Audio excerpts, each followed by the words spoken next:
স্বামী বিবেকানন্দের বাণী ও রচনা। অধ্যায় চিকাগো বক্তৃতা। ভূমিকা। 1993 খ্রিস্টাব্দে চিকাগোতে যে বিশ্বমেলা হইয়াছিল, ধর্ম মহাসভা, সেই উপলক্ষে অনুষ্ঠিত একটি সম্মেলন। পাশ্চাত্য দেশে আজকাল যে সকল বিরাট আন্তর্জাতিক প্রদর্শনী প্রায় অনুষ্ঠিত হইয়া থাকে, সেগুলির সহিত সাহিত্য, কলা এবং বিজ্ঞান সম্মেলন সংশ্লিষ্ট করাও একটা রীতি হইয়া দাঁড়াইয়াছে। যে বিষয়গুলি মানবজাতির পক্ষে কল্যাণকর, তাহাদের ইতিহাসে এইরূপ প্রত্যেকটি অধিবেশন যে স্মরণীয় হইয়া থাকিবে, তাহাও আশা করা যায়। আন্তর্জাতিক প্রদর্শনী উপলক্ষে মহাসম্মেলনে একত্র মিলিত মানবমণ্ডলী চিকিৎসাবিজ্ঞান, আইনবিদ্যা, যন্ত্রবিজ্ঞান এবং জ্ঞানের অপরাপর শাখার তাত্ত্বিক গবেষণা ও কার্যকর আবিষ্কারের আদান প্রদান প্রভৃতি বিষয় সকলের উন্নতি সাধনকেই তাহাদের লক্ষ্য বলিয়া মনে করেন। মার্কিন সাহস ও মৌলিক মনোভাব লইয়া চিকাগোবাসীগণই ভাবিতে পারিয়াছিল যে পৃথিবীর প্রধান ধর্মগুলির একত্র সমাবেশই হইবে এই সকল সম্মেলনের মধ্যে শ্রেষ্ঠ সম্মেলন।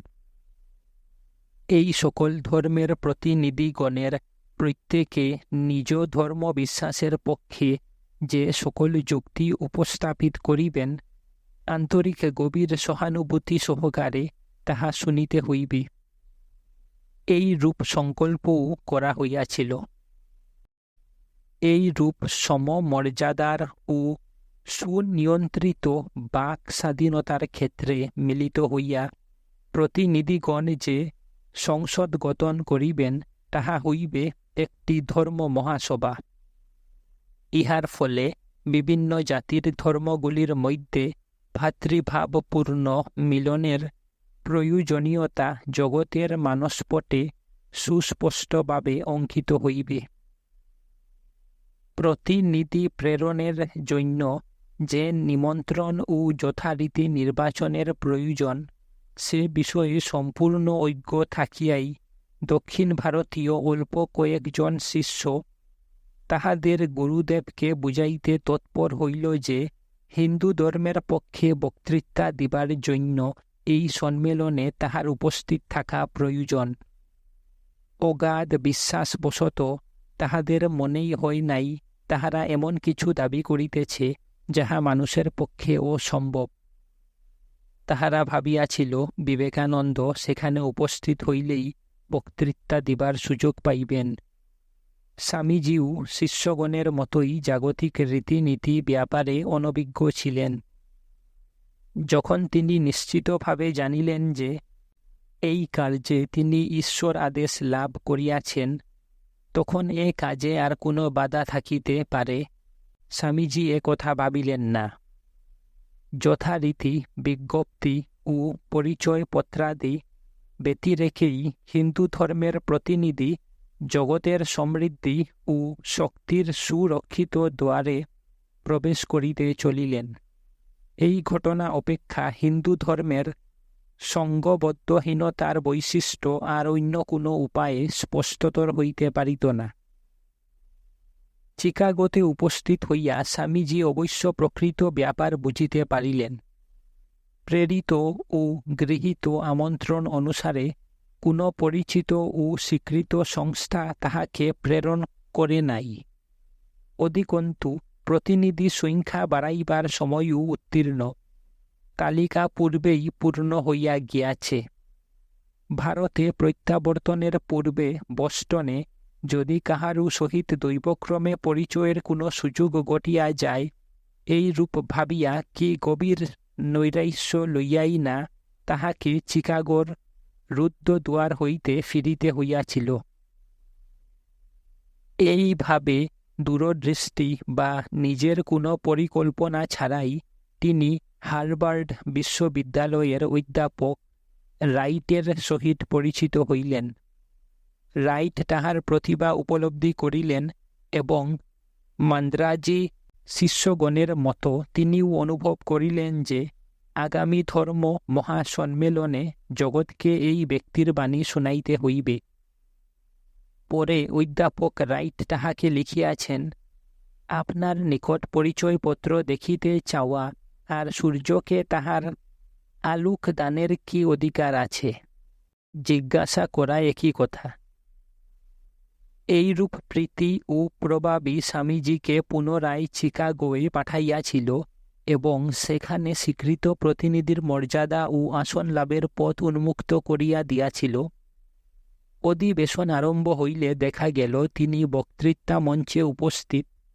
সেখানে একমাত্র ভারতীয় বা একমাত্র বাঙালি না হইলেও তিনি ছিলেন যথার্থ হিন্দু ধর্মের একমাত্র প্রতিনিধি। অন্যান্য সকলে কোনো সমিতি, সমাজ, সম্প্রদায় বা ধর্ম সংস্থার প্রতিনিধি রূপে আসিয়াছিলেন। একমাত্র স্বামীজীর বক্তৃতার বিষয়বস্তু ছিল হিন্দুদের আধ্যাত্মিক ভাবধারা। সেদিন তাহারই মাধ্যমে ওই ভাবগুলির সর্বপ্রথম সংজ্ঞা, ঐক্য ও রূপ লাভ করিয়াছিল। প্রথমে দক্ষিণেশ্বরে নিজ গুরুর মধ্যে এবং পরে ভারতের সর্বত্র ভ্রমণকালে যে ভারতীয় ধর্মকে তিনি প্রত্যক্ষ করিয়াছিলেন, এখানে তাহাই তাহার মুখ হইতে নিঃসৃত হইল। যে ভাবগুলিতে সমগ্র ভারতের ঐক্য আছে, সেই ভাবগুলি তিনি ব্যক্ত করিয়াছিলেন। অনৈক্যের কথাগুলি তিনি বলেন নাই। আন্তর্জাতিক দৃষ্টিভঙ্গি সম্পন্ন ধর্ম মহাসম্মেলনে বিভিন্ন ধর্ম বিষয়ক প্রবন্ধ পাঠে 17 দিন সময় লাগিয়াছিল। 19 সেপ্টেম্বর স্বামী বিবেকানন্দ লিখিত প্রবন্ধ পাঠ করেন। কিন্তু যেদিন প্রতিনিধিদের উদ্দেশ্যে আনুষ্ঠানিক অভ্যর্থনা সূচক বক্তৃতা ও সেগুলির উত্তর প্রদত্ত হইল, সেই প্রথম দিন হইতেই স্বামীজী শ্রোতৃবর্গের সংস্পর্শে আসিয়াছিলেন। অপরাহ্নের শেষ দিকে তিনি অভ্যর্থনার উত্তর দিলেন। যখন তিনি সরল ভারতীয় সম্বোধনে আমেরিকাবাসীগণকে ভগিনী ও ভ্রাতা বলিয়া সম্ভাষণ করিলেন, যখন সেই প্রাচ্য সন্ন্যাসী নারীকে প্রথম স্থান দিলেন এবং সমগ্র জগৎকে নিজ পরিবার বলিয়া ঘোষণা করিলেন, তখন সেই মহাসম্মেলনে আনন্দের যে শিহরণ সঞ্চারিত হইয়াছিল, তাহার বর্ণনা তৎকালে উপস্থিত শ্রোতৃবর্গের মুখে বহুবার আমি শুনিয়াছি। তাহারা বলেন, আমাদের স্বজাতীয় কোনো ব্যক্তি এভাবে সম্বোধন করার কথা ভাবিতে পারিল না। সেই মুহূর্ত হইতেই বোধ হয় তাহার নিশ্চিত সাফল্যের সূত্রপাত হইয়াছিল। সম্মেলনের ব্যবস্থাপকগণ চঞ্চল শ্রোতৃবর্গকে কৌশলে শান্ত করিবার জন্য পরে অনেকবার বলিয়াছিলেন, তাহারা যদি ধৈর্য ধারণ করিয়া অপেক্ষা করেন, তাহা হইলে সর্বশেষে স্বামীজী একটি গল্প বলিবেন বা একটি বক্তৃতা দিবেন। এই ভাষণগুলির কিছু কিছু অংশ সুরক্ষিত হইয়া এই পুস্তকে অন্যান্য বক্তৃতার মধ্যে সংক্ষিপ্ত ভাষণরূপে সন্নিবেশিত হইয়াছে। হিন্দু ধর্মের ইতিহাসে এই সম্মেলন এমন একটি যুগের সূচনা করিয়াছে, যাহার মূল্য ও গুরুত্ব যতদিন যাইবে ততই গভীরতরভাবে উপলব্ধ হইবে। প্রতিনিধিদের সম্মেলন কেবল বাহ্য চাকচিক্য ও আড়ম্বরের দিক হইতে সবার প্রারম্ভে ও অবসানে এমন একটি দৃশ্য রচনা করিয়াছে, যাহা আমাদের সমসাময়িক কেহ আর কখনো দেখিবে না। কোটি কোটি মানুষের ধর্মমতের প্রতিনিধিগণ মঞ্চের উপর উপস্থিত ছিলেন।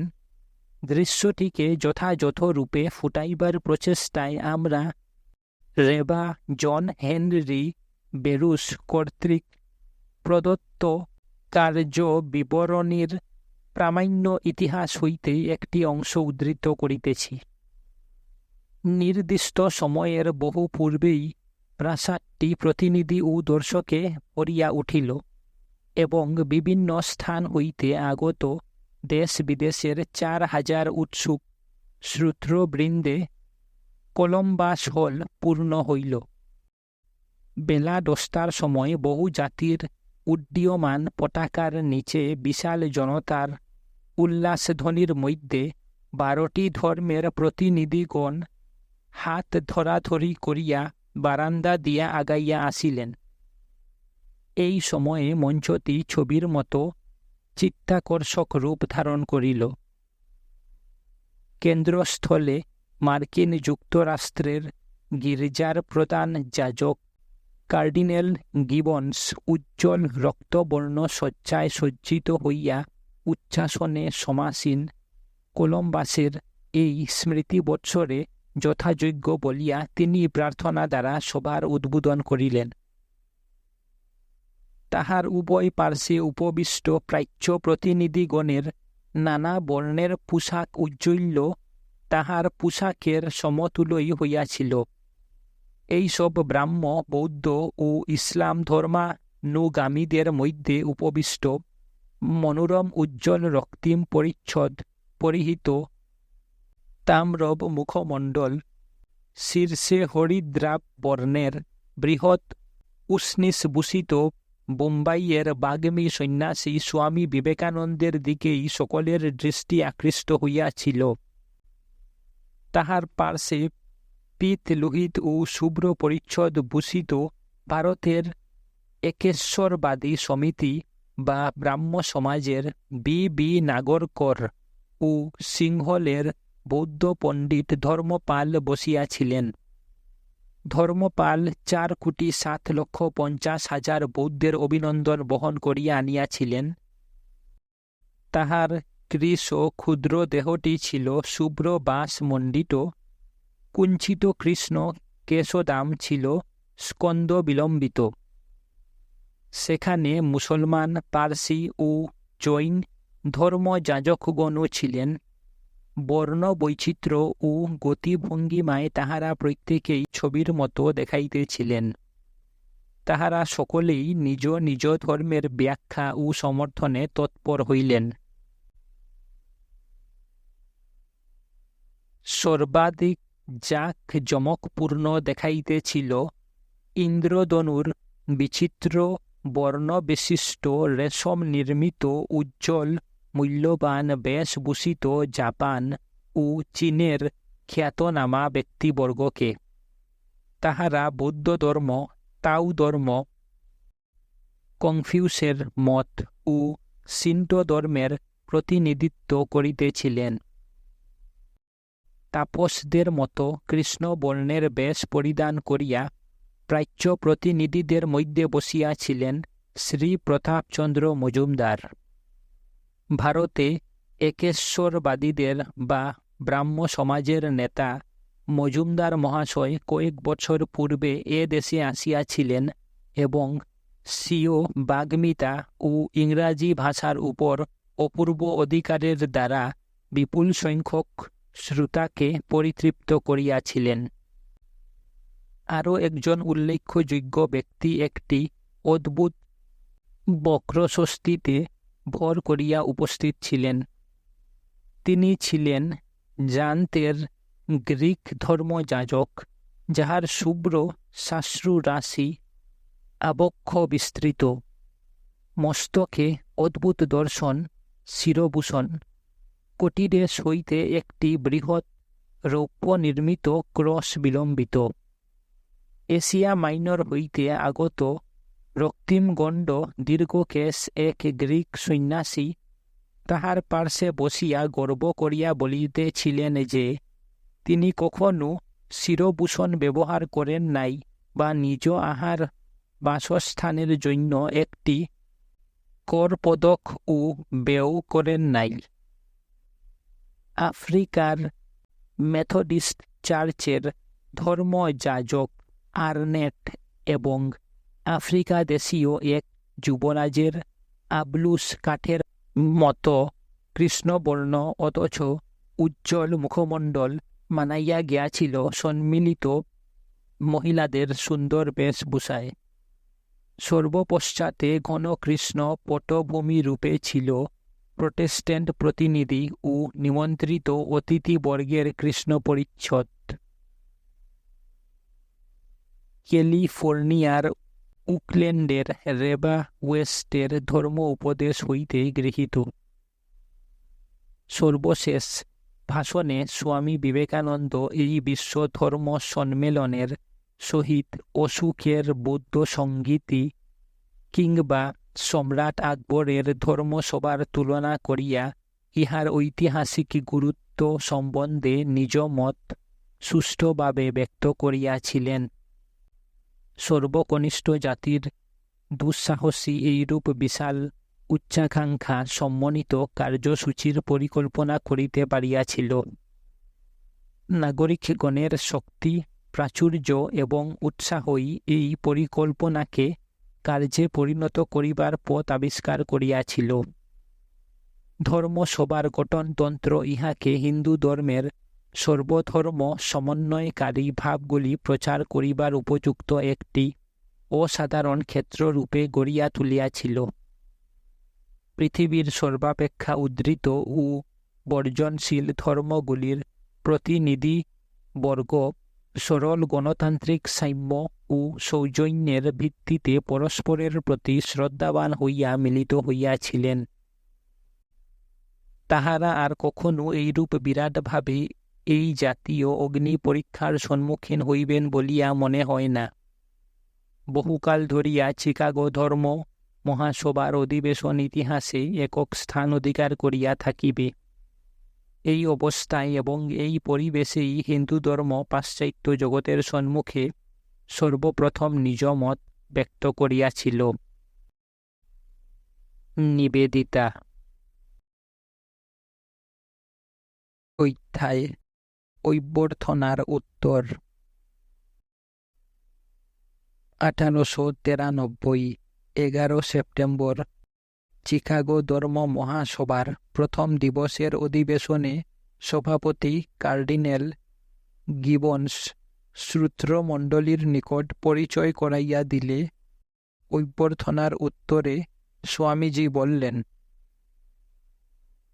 হে আমেরিকাবাসী ভগিনী ও ভাতৃবৃন্দ, আজ আপনারা আমাদিগকে যে আন্তরিক ও সাদর অভ্যর্থনা করিয়াছেন তাহার উত্তর দিবার জন্য উঠিতে গিয়া আমার হৃদয় অনির্বচনীয় আনন্দে পরিপূর্ণ হইয়া গিয়াছে। পৃথিবীর মধ্যে সর্বাপেক্ষা প্রাচীন সন্ন্যাসী সমাজের পক্ষ হইতে আমি আপনাদিগকে ধন্যবাদ জানাইতেছি। সর্বধর্মের যিনি প্রসূতিস্বরূপ তাহার নামে আমি আপনাদিগকে ধন্যবাদ জ্ঞাপন করিতেছি। সকল জাতি ও সম্প্রদায়ের অন্তর্গত কোটি কোটি হিন্দু নর নারীর হইয়া আমি আপনাদিগকে ধন্যবাদ দিতেছি।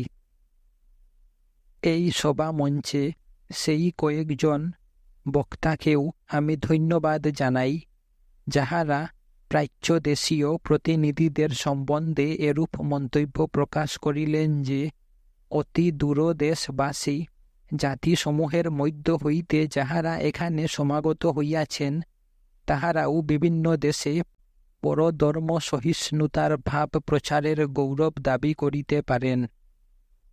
যে ধর্ম জগৎকে চিরকাল পরমত সহিষ্ণুতা ও সর্ববিধ মত স্বীকার করার শিক্ষা দিয়া আসিতেছে, আমি সেই ধর্মভুক্ত বলিয়া নিজেকে গৌরবান্বিত মনে করি। আমরা শুধু সকল ধর্মকে সহ্য করি না, সকল ধর্মকেই আমরা সত্য বলিয়া বিশ্বাস করি। যে ধর্মের পবিত্র সংস্কৃত ভাষায় ইংরাজি এক্সক্লুশন ভাবার্থ বহিষ্করণ পরিবর্জন শব্দটি অনুবাদ করা যায় না, আমি সেই ধর্মভুক্ত বলিয়া গর্ব অনুভব করি। যে জাতি পৃথিবীর সকল ধর্মের ও সকল জাতির নিপীড়িত ও আশ্রয় প্রার্থী জনগণকে চিরকাল আশ্রয় দিয়া আসিয়াছে, আমি সেই জাতির অন্তর্ভুক্ত বলিয়া নিজেকে গৌরবান্বিত মনে করি। আমি আপনাদের এ কথা বলিতে গর্ববোধ করিতেছি যে আমরাই ইয়াহুদীদের খাঁটি বংশধরগণের অবশিষ্ট অংশকে সাদরে হৃদয়ে ধারণ করিয়া রাখিয়াছি। যে বৎসর রোমানদের ভয়ঙ্কর উৎপীড়নে তাহাদের পবিত্র মন্দির বিধ্বস্ত হয়, সেই বৎসরই তাহারা দক্ষিণ ভারতে আমাদের মধ্যে আশ্রয় লাভের জন্য আসিয়াছিল। জরথুস্ত্রের অনুগামী মহান পারসিক জাতির অবশিষ্ট অংশকে যে ধর্মাবলম্বীগণ আশ্রয় দান করিয়াছিল এবং আজ পর্যন্ত যাহারা তাহাদিগকে প্রতিপালন করিতেছে, আমি তাহাদেরই অন্তর্ভুক্ত। কোটি কোটি নরনারী যে স্তোত্রটি প্রতিদিন পাঠ করেন, যে স্তবটি আমি শৈশব হইতে আবৃত্তি করিয়া আসিতেছি, তাহারই কয়েকটি পংক্তি উদ্ধৃত করিয়া আমি আপনাদের নিকট বলিতেছি। বিভিন্ন নদীর উৎস বিভিন্ন স্থানে, কিন্তু তাহারা সকলেই যেমন এক সমুদ্রে তাহাদের জলরাশি ঢালিয়া মিলাইয়া দে, তেমনি হে ভগবান, নিজ নিজ রুচির বৈচিত্র্যবশত সরল ও কুটিল নানা পথে যাহারা চলিয়াছে, তুমি তাহাদের সকলের একমাত্র লক্ষ্য। পৃথিবীতে এ যাবত অনুষ্ঠিত সম্মেলনগুলির মধ্যে অন্যতম শ্রেষ্ঠ মহাসম্মেলন এই ধর্ম মহাসভা গীতা প্রচারিত সেই অপূর্ব মতেরই সত্যতা প্রতিপন্ন করিতেছে, সেই বাণী ঘোষণা করিতেছে। যে যে ভাব আশ্রয় করিয়া আসুক না কেন, আমি তাহাকে সেইভাবেই অনুগ্রহ করিয়া থাকি। হে অর্জুন, মনুষ্যগণ সর্বতোভাবে আমার পথেই চলিয়া থাকুক। সাম্প্রদায়িকতা, গোঁড়ামি ও এগুলির ভয়াবহ ফলস্বরূপ ধর্ম উন্মত্ততা এই সুন্দর পৃথিবীকে বহুকাল অধিকার করিয়া রাখিয়াছে। ইহারা পৃথিবীকে হিংসায় পূর্ণ করিয়াছে, বারবার ইহাকে নরশূনিতে সিক্ত করিয়াছে, সভ্যতা ধ্বংস করিয়াছে এবং সমগ্র জাতিকে হতাশায় মগ্ন করিয়াছে। এই সকল ভীষণ পিশাচগুলি যদি না থাকিত, তাহা হইলে মানব সমাজ আজ পূর্বাপেক্ষা অনেক উন্নত হইত।